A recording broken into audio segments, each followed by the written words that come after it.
नमस्कार। बाजार आज और कल में आप सभी का स्वागत है। मैं हूं स्वाति रायना। इस शो में बाजार में आज का पूरा एक्शन हम आपको बताएंगे, साथ ही कल के लिए स्ट्रैटेजी और शेयरों में कमाई के शानदार मौके भी आपको बताएंगे। आप भी अपने सवाल हमसे पूछ सकते हैं। व्हाट्सएप करें 9582222266। सोशल मीडिया प्लेटफॉर्म पर भी सवाल भेजें। फेसबुक पर @ZBusiness ऑनलाइन, ट्विटर पर @ZBusiness पर अपने सवाल भेजें #बाजार आज और कल लिखकर। और मेरे साथ आपके कल की तैयारी कराने के लिए जी बिजनेस के मैनेजिंग एडिटर अनिल सिंह भी साथ होंगे। साथ ही एक और खास मेहमान आज है market expert Sudip Bandopadhyay. Sudip sir, करते हैं आपका शो में स्वागत। और इसके अलावा जी बिजनेस रिसर्च टीम से मेरे सहयोगी कुशल गुप्ता, जो बताएंगे कल के लिए बाजार के अहम ट्रिगर्स कौन से होंगे। लेकिन आज के बाजार का हाल सबसे पहले आपको बता दें कि कैसा रहा हफ्ते का पहला कारोबारी दिन। तो कारोबारी हफ्ते के पहले दिन बाजार गिरावट के साथ बंद हुए। सेंसेक्स 306 अंक गिरकर 55,766 के लेवल पर बंद हुआ। निफ्टी 88 अंक टूटा, 16,631 के स्तर पर बंद हुआ। बैंक निफ्टी 12 अंक गिरकर 36,726 के लेवल पर जाकर बंद हुआ।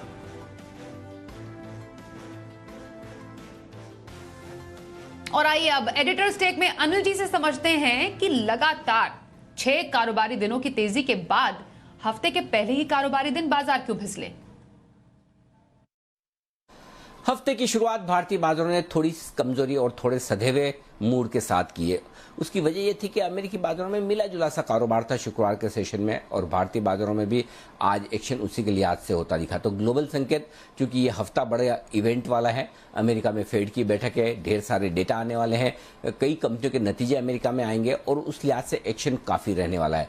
भारतीय बाजारों की बात करें तो लगातार खरीदारी के बाद शुक्रवार को हमारे बाजारों में थोड़ा सा एफआईज की तरफ से सेल फिगर आया है, और उसके साथ ही हमारे यहाँ भी नतीजों के लिहाज से बड़ा दिन है और साथ ही मंथली एक्सपायरी भी। तो इन ढेर सारे ट्रिगर्स के बीच में हल्की कमजोरी के साथ शुरुआत होती दिखी है, और इस कमजोर शुरुआत में भारतीय बाजारों ने सीमित दायरे में कारोबार किया। एक बार 16,600 के नीचे भी गए, लेकिन 16,550 के आसपास अच्छा सपोर्ट लेकर रिकवरी वापस निफ्टी ने दिखाई मिड सेशन में, लेकिन 16,700 को पार करने में कामयाब नहीं, और फाइनली 88 अंकों के नुकसान के साथ बंद हुए। बैंक निफ्टी कंपेरेटिवली काफी मजबूत था, जहां निफ्टी को गिराने में रिलायंस का योगदान ज्यादा था। कमजोर नतीजों के बाद रिलायंस पर दबाव दिखा। वहीं बैंक निफ्टी में आईसीआईसीआई बैंक के दमदार नतीजों के बाद बैंक निफ्टी कंपेरेटिवली काफी मजबूत दिखा। एक बार की 36,500 के आसपास पहुंचा, थोड़ा सा नीचे डिप किया, लेकिन अल्टीमेटली 36,500 को होल्ड करता हुआ नजर आया। एक बार 37,000 भी सुबह के सत्र में बैंक निफ्टी पर दर्शन हुए। तो ये 500 पॉइंट की रेंज में बैंक निफ्टी ट्रेड करते करते फाइनली कल के मुकाबले में महज 12 पॉइंट के नुकसान के साथ बंद हुआ, लगभग फ्लैट क्लोजिंग। बाकी स्टॉक्स और सेक्टर्स में भी मिला जुला रुझान था। नतीजों के लिहाज से सेक्टर और स्टॉक स्पेसिफिक एक्शन ज्यादा है। कुल मिलाकर आज के सेशन में देखें तो थोड़ा सा वेट एंड वॉच वाला माहौल है, सावधानी वाला माहौल है। बड़े ट्रिगर्स हैं, इसलिए बाजार कोई बड़ा मूव देने के पहले थोड़ा सा इंतजार कर रहे हैं। ऐसे में ट्रेडिंग रेंज के ऊपरी सिरे पर आने पर प्रॉफिट बुकिंग आती दिख रही है, तो लोअर लेवल्स पर आते ही थोड़ी सी आपको खरीदारी और शॉर्ट कवरिंग भी। बाजार थोड़े से हैवी भी थे निफ्टी पर पुट कॉल रेशियो के लिहाज से, तो उस वजह से भी बाजार थोड़े से ऊपरी स्तरों से प्रॉफिट बुकिंग दिखाते नजर आए। लेकिन बैंक निफ्टी पे ऑलरेडी करेक्ट हो चुके थे, तो वहां से रिकवरी आ गई। तो मिला जुला सा कारोबार हफ्ते के पहले दिन आज देखने को मिला है। आइए बाजार पर आए लेते हैं आज के मार्केट एक्सपर्ट सुदीप बंदोपाध्याय से। सुदीप सर, 6 दिन की लगातार तेजी, उसके बाद हफ्ते का पहला ही कारोबारी दिन गिरावट के साथ लाल निशान में बाजार बंद हुए। आने वाले दिनों में बाजार की रिकवरी के कुछ संकेत आपको नजर आ रहे हैं? देखिए, पिछला हफ्ता बहुत अच्छा था इंडियन मार्केट्स के लिए, ग्लोबल मार्केट्स के लिए। उसके बाद फ्राइडे, पिछला शुक्रवार को यूएस मार्केट में थोड़ा बहुत करेक्शन देखने को मिला था, और इससे साफ लग रहा था कि डोमेस्टिक मार्केट में भी मंडे सुबह जब मार्केट खुलेगा थोड़ा दबाव रहेगा। वही हुआ, और इसमें बहुत बड़ी बात नहीं है। 5 दिन अच्छा मूव के बाद थोड़ा बहुत करेक्शन मार्केट के लिए भी हेल्दी है। और जैसे अनिल जी अभी जिक्र कर रहे थे, एक लेवल के नीचे मार्केट नहीं गया और वहां से टर्न अराउंड करके वापस रिकवर किया। थोड़ा बहुत नुकसान के साथ बंद हुआ, पर इसमें बहुत बड़ी शंका की कोई बात नहीं है। ओवरऑल मैं यही बताऊंगा कि ओवरऑल मार्केट का मूड पॉजिटिव है। नतीजे बाय एंड लार्ज ठीक ठाक आ रहे हैं। आईटी क्षेत्र छोड़ के, आईटी क्षेत्र में मार्जिन पे दबाव है और ये साफ सामने आ रहा है। बाकी जो नतीजे आ रहे हैं वहां पे एक लेवल तक मार्केट के एक्सपेक्टेशन के आसपास ही आ रहा है। तो ये मैं कहूँगा आने वाले दिनों में नजर रहेगा यूएस मार्केट पे, और वहाँ से हम लोग क्यू डिराइव करेंगे। इसके अलावा कच्चे तेल का प्राइसेस उस पर जरूर ध्यान रहेगा, क्योंकि उसके साथ बहुत सारे फैक्टर्स इंडियन मार्केट में, इंडियन इकोनॉमी में लिंक्ड है। करेंसी का जो रुख है उस पर भी ध्यान रखना पड़ेगा, क्योंकि वहाँ के साथ भी बहुत सारे रिलेटेड होते हैं। ओवरऑल हम लोगों को लगता है कि मार्केट शायद एक रेंज में इस हफ्ते कारोबार करेगा, क्योंकि पिछले हफ्ते की कंटिन्यूअस रैली के बाद थोड़ा कंसोलिडेशन की आवश्यकता है। ओके सर, कुछ कॉलर्स भी ले लेते हैं अब अपने शो में। और पहला सवाल हमारे पास व्हाट्सएप से आ रहा है, कोलकाता से प्रभात पार्थ साहब का। आईसीआईसीआई बैंक पर ये सवाल पूछ रहे हैं। 320 शेयर आईसीआईसीआई बैंक के इनके पास है, 645 जिस पर इनकी खरीद है। और आईसीआईसीआई बैंक में अगर इनके अब तक के रिकॉर्ड को देखें तो इन्हें जबरदस्त मुनाफा हो रहा है। नतीजों के बाद हमने देखा स्पेशली आईसीआईसीआई बैंक में अच्छा उछाल भी देखने को मिला। जून तिमाही में मुनाफा 50% बैंक का बढ़ा है। क्या करें इस मुनाफे के साथ? बहुत अच्छे मुनाफे पर बैठे हैं ये सुदीप सर। सौदी जी देखिए, अगर इनका नजरिया शॉर्ट टर्म का है तो हमारी सलाह तो यही होगी कि एक बार प्रॉफिट बुक कर ले। अच्छा खासा प्रॉफिट में है, प्रॉफिट बुक करके निकल जाए। इमीडिएटली बहुत बड़ा ट्रिगर इसके बाद आईसीआईसीआई बैंक में नहीं है। और जो जितना भी इम्प्रूवमेंट हो सकता था, जितना भी पॉजिटिव न्यूज़ आ सकता था, वो शायद फॉर द टाइम बीइंग आ चुका है।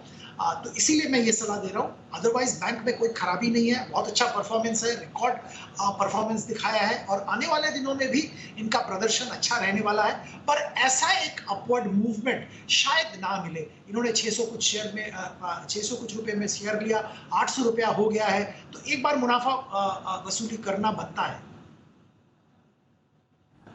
ओके, आईसीआईसीआई बैंक मुनाफा वसूली की सलाह सुदीप बंदोपाध्याय की तरफ से। अगला सवाल व्हाट्सएप से राजकोट से प्रहलाद साहब पूछ रहे हैं। टेक महिंद्रा पर इनका सवाल, 110 शेयर इनके पास है, 1200 टेक महिंद्रा पर इनकी खरीद है। नतीजों से पहले शेयर में हमने दबाव भी देखा और इन्हें लॉस भी काफी हो रहा है, काफी सारा नुकसान झेल रहे हैं सुदीप सर। ये क्या करें टेक महिंद्रा में? सबसे पहली बात है, आपके दर्शक अगर उनका टाइम होराइजन बताएं सवाल करने के टाइम, तो जवाब देना आसान हो जाता है। पर मैं यहाँ पे कहूँगा कि अगर उनका शॉर्ट टर्म का नजरिया है तो आप लॉस बुक करके एग्जिट ले लीजिए। इमीडिएट फ्यूचर में बहुत बड़ा पॉजिटिव ट्रिगर नहीं दिख रहा है जो कि आपका लॉस कवर करने में आपको मदद करे। नतीजे हम लोगों ने देखा है, नतीजों में भी दबाव था और आने वाले दिनों में भी मार्जिन पे दबाव रहेगा। तो ये ध्यान में रखना पड़ेगा। एक बात मैं बताना चाहूँगा, करेंसी का डेप्रिसिएशन कुछ हद तक इनको हेल्प कर रहा है, आईटी कंपनीज को हेल्प कर रहा है, पर वो कितना हेल्प करेगा ये डिपेंड करता है मार्जिन इरोशन कितना हो रहा है उसके ऊपर। तो यहाँ पे सतर्क रहना जरूरी है। और जैसे मैंने आपको बताया, शॉर्ट टर्म नजरिया है तो एग्जिट ले लीजिए। ओके, तो शॉर्ट टर्म नजरिया टेक महिंद्रा पर रखते हैं तो आपको एग्जिट शेयर से निकलने की सलाह सुदीप बंदोपाध्याय दे रहे हैं। अगला सवाल आ रहा है हमारे पास फेसबुक से आ रहा है, राजीव कुमार चौरसिया। क्योंकि जो हमारे पास सवाल आ रहे हैं व्हाट्सएप या फेसबुक पर या ट्विटर पर, उसमें नजरिया हमें सर मालूम नहीं चल पा रहा है, इसलिए थोड़ा आई थिंक आप लॉन्ग टर्म या शॉर्ट टर्म के हिसाब से अपनी राय दीजिएगा। सवाल इनका है टाटा स्टील पर। टाटा स्टील पर इन्हें अच्छा खासा मुनाफा है, 300 शेयर इनके पास है, 800 इनकी खरीद है। नतीजों से पहले हमने टाटा स्टील में भी अच्छा खासा उछाल देखा है। क्वार्टर 1 के नतीजे आ गए, मुनाफा घटा जरूर है लेकिन कंसोलिडेटेड आय कंपनी की बढ़ी है। क्या करें ये टाटा स्टील में? देखिए, लॉन्ग टर्म का अगर नजरिया है तो मैं यहाँ पे निवेशित रहने की सलाह दूंगा। स्टील एक बहुत ही कोर कंपोनेंट है इंफ्रास्ट्रक्चर का, और इंडिया में बहुत बड़ा इंफ्रास्ट्रक्चर बिल्ड हो रहा है और होने वाला है, तो स्टील का रिक्वायरमेंट बहुत रहेगा। सरकार का भी पॉलिसी है स्टील प्रोडक्शन 2030 तक बहुत बढ़ाने का। टाटा स्टील जमशेदपुर फैसिलिटी इनका लो कॉस्ट, वर्ल्ड का लो कॉस्ट फैसिलिटी माना जाता है, बेस्ट कॉस्ट एफिशिएंसी यहाँ पे है। तो ये सब नज़र में रखते हुए लंबी अवधि का नज़रिया है तो आपने पोर्टफोलियो में रखिए। पर यहाँ पे वापस मैं बताऊंगा, अगर आपका शॉर्ट टर्म नज़रिया है तो आप प्रॉफिट बुक करके एग्जिट ले सकते हैं। इमीडिएट फ्यूचर में बहुत बड़ा अपसाइड दिख नहीं रहा है। ओके, तो टाटा स्टील में लंबी अवधि के नजरिए के लिए बने रहने की सलाह आ रही है सुदीप बंदोपाध्याय की तरफ से। ट्विटर से एक और सवाल लेते हैं। आगरा से मुकेश भारती इस वक्त हमें पूछ रहे हैं, गेल 540 शेयर इनके पास है। इनकी खरीद है गेल पर 150 रुपए की। गेल में स्ट्रैटेजी सुदीप सर आपसे जानना चाहेंगे, इन्हें है हल्का नुकसान भी। देखिए, gas, oil and gas sector लेके बहुत अनसर्टेनिटीज करंटली है, तो हम तो ये सेक्टर से दूर रहने का ही सलाह इन्वेस्टर्स को दे रहे हैं। आपको भी वही सलाह देंगे, जब तक क्लैरिटी नहीं आता इस सेक्टर से दूर रहिए। शॉर्ट टर्म नजरिया अगर है आपका है तो जरूर एग्जिट लीजिए, लॉन्ग टर्म है तो भी मैं सतर्क रहने की सलाह दूंगा, और वहां पे भी गैस और ऑयल सेक्टर में एक्सपोजर लेने के लिए मना ही करूंगा। गैस एंड ऑयल स्पेस से दूर रहने की सलाह आ रही है सुदीप बंदोपाध्याय की। गेल से निकलने की राय आपके लिए है। अगला सवाल व्हाट्सएप पर आ रहा है। प्रयागराज से रविंद्र तिवारी का सवाल है जोमैटो पर। इनका सवाल है 500 शेयर इनके पास है जोमैटो के, 55 इनकी खरीद है जोमैटो पर, और इन्हें नुकसान भी है अपनी इस खरीद पर 3700 रुपए का। एक साल का लॉक इन खत्म होने से हमने देखा शेयर में 1% टूटकर वो रिकॉर्ड निचले स्तर पर भी पहुंचा है। जोमैटो, क्या राय रहेगी सर? देखिए, जोमैटो में हम तो निवेशक को हमेशा मना करते आए हैं कि निवेश मत करिए। आपने स्पेकुलेटिव पोजीशन लिया है, कुछ दिन पहले लिया है, साफ दिख रहा है 55 रुपए में। पर यहाँ पे वापस मैं कहूंगा कि देखिए, इस कंपनी का अभी भी बिजनेस मॉडल, प्रॉफिटेबिलिटी स्टेबल नहीं हुआ है। प्रॉफिटेबिलिटी का कोई कब प्रॉफिटेबल होगा ये मैनेजमेंट भी नहीं बता पा रहा है, और उस पर कमेंट भी नहीं कर रहे हैं। तो इस माहौल में यहाँ पे निवेशित रहना हानिकारक साबित हो सकता है। जैसे स्वाति जी ने अभी जिक्र किया, जो एक साल का लॉक इन खत्म हो गया, उसके बाद बिकवाली आई है, और अभी देखिए साइलेंस पीरियड चल रहा है, जहाँ पे रिजल्ट से पहले जो बड़े निवेशक हैं, जो मैनेजमेंट के साथ या बड़े इन्वेस्टर हैं, उनका एक पाबंदी रहता है शेयर बेचने का, वो बेच नहीं पा रहे हैं। शायद जब ये साइलेंट पीरियड खत्म हो जाएगा तब वो उनके तरफ से भी बिकवाली आ जाएगा। आज करीब 10 करोड़ से भी ज्यादा फिजिकली डिलीवरी में आया है। तो ये सब नजर में रखते हुए निवेशक को सतर्क रहना चाहिए। ये सब जगह में स्पेकुलेटिव पोजीशन मत बनाइए। ओके, जोमैटो निकलने की सलाह आ रही है और सतर्क रहने की खास तौर पर राय आपके लिए सुदीप सर की तरफ से। अगला सवाल आ रहा है हमारे पास व्हाट्सएप से ही। रांची से गीता प्रसाद का सवाल है बंधन बैंक, बैंकिंग स्पेस का सवाल है से शेयर बंधन बैंक 320 शेयर इनके पास है, जिस पर इनकी खरीद है 275 की। कुछ हल्का नुकसान भी इन्हें हो रहा है अपने इस खरीद पर। क्या करें बंधन बैंक में? देखिए, यहाँ पे हम लोगों का BFSI में ओवरऑल व्यू पॉजिटिव है, बंधन बैंक पे भी हमारा व्यू पॉजिटिव है। अगर आपका नजरिया लंबी अवधि का है, प्लीज निवेशित रहिए। ओवरऑल बैंकिंग सेक्टर में क्रेडिट ग्रोथ बहुत अच्छा है, डिपॉजिट मोबिलाइजेशन भी अच्छा हो रहा है, और एसेट क्वालिटी इंप्रूव कर रहा है।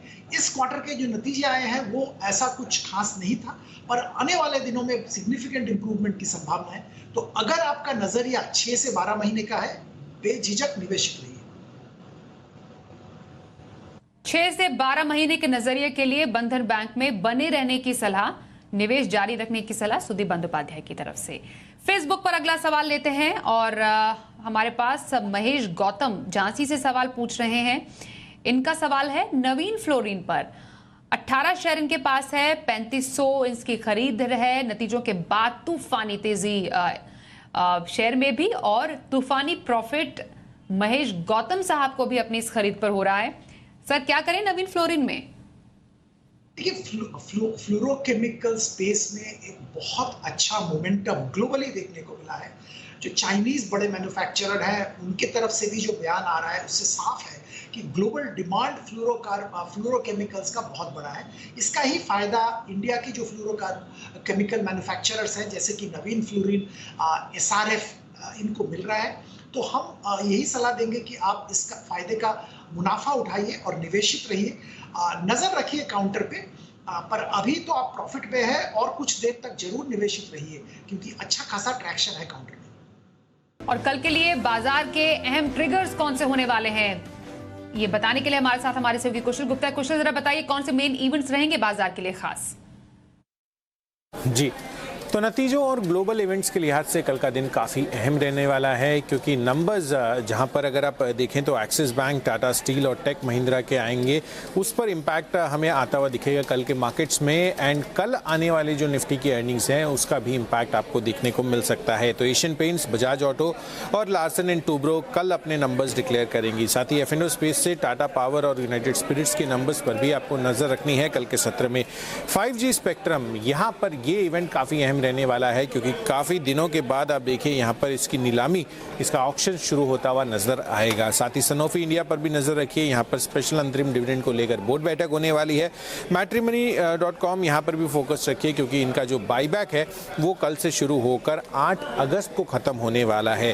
फार्मा इंडस्ट्रीज पर भी फोकस रहेगा, क्योंकि सरकार ने दवाइयों के जो मार्जिन हैं उसको लेकर बड़ी बैठक बुलाई है। तो यहाँ पर जो स्वास्थ्य मंत्री है, क्या वहाँ पर कमेंट्री निकल कर आती है या फिर क्या फैसला सुनाया जाता है इंडस्ट्री के हक में या अगेंस्ट में, ये देखना काफ़ी अहम रहेगा। एक्स डिविडेंड ट्रेड करेंगे वेदांता और पिडलाइट इंडस्ट्रीज के शेयर। साथ ही संदूरी मैंगनीज, इसका राइट्स इश्यू जो है उसकी भी एग्जिट कल के सत्र में ही होती हुई नजर आएगी। ग्लोबल इवेंट के लिहाज से 2 दिन की FOMC बैठक कल से शुरू होती हुई दिखेगी, और यूएस के हिसाब से आप हाउस प्राइस इंडेक्स और जो न्यू होम सेल्स डेटा है जून महीने का, इन दोनों पर आपको नजर रखनी है। चलिए, बाजार के मेन इवेंट्स तो समझ लिया, बाजार पर स्ट्रैटेजी क्या रखनी है, बाजार के लिए अहम संकेत समझते हैं अनिल जी से। जहां तक कल के बाजारों का सवाल है, हमारे बाजारों के बंद होने के वक्त डाउ फ्यूचर्स लगभग 125 पॉइंट ऊपर थे, नेस्डेक फ्यूचर्स 60 पॉइंट ऊपर थे। यानी कि अमेरिका में एक मजबूत सेशन हो सकता है, ये उम्मीदें तो हैं।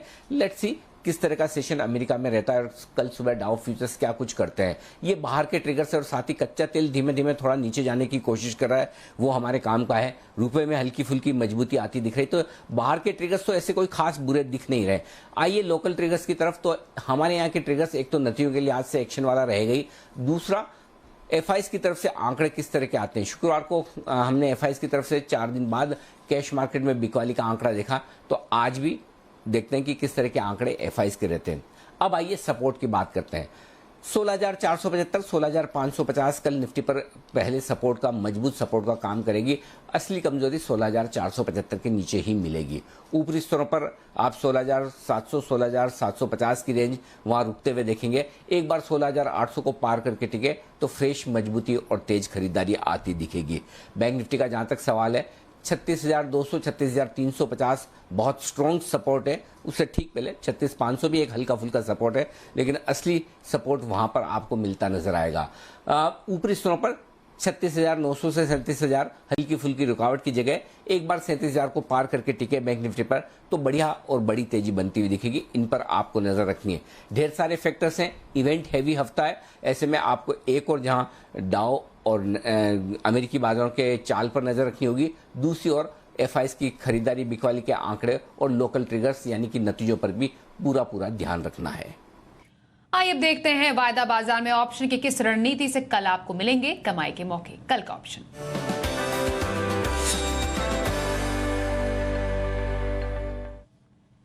और ऑप्शन की स्ट्रैटेजी बताने के लिए हमारे साथ आज हैं kiranjadhav.com के आशीष केलकर। आशीष जी, बहुत स्वागत करते हैं आपका शो में। कल ऑप्शन के जरिए कहां पर मौके बनेंगे? Very good evening. देखिए, 2 स्टॉक्स मैंने चुने हैं, एक में हम लॉन्ग पोजीशंस लेने वाले, एक में हम शॉर्ट पोजीशन लेने वाले। पहले खरीदारी क्या करनी है, तो कॉल खरीदना है टाटा स्टील का 960 के स्ट्राइक प्राइस का। टाटा स्टील 960 के स्ट्राइक प्राइस का कॉल ऑप्शन आज 20 रुपये 50 पैसे के आसपास बंद हुआ है। यही के आसपास खरीदारी करने के मौके ढूंढेंगे। स्टॉप लॉस रहेगा 16 रुपए का, पहला लक्ष्य रहेगा 27 रुपए का, दूसरा लक्ष्य रहेगा 30 रुपए का। दूसरा जो स्टॉक मैंने चुना है उसमें बिकवाली करनी है, यानी ऑप्शन के जरिए पुट खरीदारी करनी है। स्टॉक का नाम है TVS मोटर। TVS मोटर का 870 का पुट खरीदारी करके चलेंगे। स्टॉप लॉस 7 रुपए का लगाएंगे, पहला लक्ष्य रहेगा 15 रुपए का, दूसरा लक्ष्य रहेगा 18 रुपए का। बहुत धन्यवाद करेंगे आशीष जी ऑप्शन की स्ट्रैटेजी 2 स्टॉक्स में बताने के लिए हमारे दर्शकों को। और लॉन्ग टर्म स्ट्रैटेजी के लिए कौन से स्टॉक्स लेकर आए हैं हमारे आज के एक्सपर्ट सुदीप बंदोपाध्याय, समझते हैं उनसे। सुदीप सर, बताइए क्या है आपके पसंद? 2 शेयर का मैं जिक्र करना चाहूंगा। पहला शेयर पॉलीकैब, अपने क्षेत्र में दिग्गज कंपनी है। यहाँ पे हम 2,750 का टारगेट 1 साल के लिए दे रहे हैं। जो नतीजे इनके आए थे और बहुत सारे प्रेशर्स थे, इसके बावजूद अच्छा खासा वॉल्यूम ग्रोथ देखने को मिला, एबिटा मार्जिन में भी इंप्रूवमेंट देखने को मिला और ये वो इस बावजूद कि बहुत सारा कॉस्ट इन्फ्लेशन हुआ था और कॉस्ट प्रेशर्स और बाकी भी प्रेशर्स थे, इसके बावजूद स्ट्रेटेजिकली इन्होंने प्राइस हाइक्स लिए हैं, इसके चलते इन्होंने मार्जिन मेंटेन कर पाए। अच्छी बात इस कंपनी की ये है कि इन्होंने अपना कोर बिजनेस में जो केबल्स के हैं वहाँ पे स्ट्रॉन्ग तो है ही, उसके साथ साथ डिस्ट्रीब्यूशन चैनल यूटिलाइज करके कंज्यूमर ड्यूरेबल्स में आए हैं, वहाँ पे भी अच्छा खासा ट्रैक्शन देखने को मिल रहा है। ओवरऑल यहाँ पे खरीदारी की जा सकती है। दूसरा कंपनी जिसका जिक्र मैं करूंगा वो भी एक बहुत ही इंपॉर्टेंट क्षेत्र से है, लाइफ इंश्योरेंस। मालूम है सबको कि यहाँ पे बहुत अच्छा टेलविंड अवेलेबल है क्योंकि इंश्योरेंस पेनिट्रेशन बहुत कम है हमारे कंट्री में और यहाँ पे आईसीआईसीआई प्रूडेंशियल लाइफ बहुत अच्छा कामकाज कर रहा है। यहाँ पे हम लोग 700 रुपए का टारगेट 1 साल के लिए खरीदारी की सलाह दे रहे हैं। VNB मार्जिन पिछले जो नतीजे आए हैं वहाँ पे दिख रहा है सिग्निफिकेंट इंप्रूवमेंट हुआ है। कंसिस्टेंसी परसिस्टेंसी रेशियो हर बकेट में इंप्रूवमेंट हुआ है जो कि बहुत इंपॉर्टेंट होता है बिजनेस के फ्यूचर के लिए। और ये सारे जो फैक्टर्स हैं ये नजर में रखते हुए यहाँ पे हम लोग खरीदारी की सलाह दे रहे हैं। 1 साल का नजरिया 700 रुपया टारगेट। ओके, तो सुदीप जी की तरफ से 2 पिक्स लॉन्ग टर्म की पॉलीकैब इंडिया में खरीदारी की सलाह उनकी तरफ से आ रही है और आईसीआईसीआई प्रूडेंशियल लाइफ में खरीदारी का सुझाव लंबी अवधि के नजरिए के लिए। सुदीप बंदोपाध्याय सर, बहुत धन्यवाद करेंगे आपका हमारे साथ इस शो में शामिल होने के लिए। बाजार आज और कल में बस इतना ही। वक्त एक ब्रेक का है, खबरों का सिलसिला जारी रहेगा। देखते रहिए जी बिजनेस।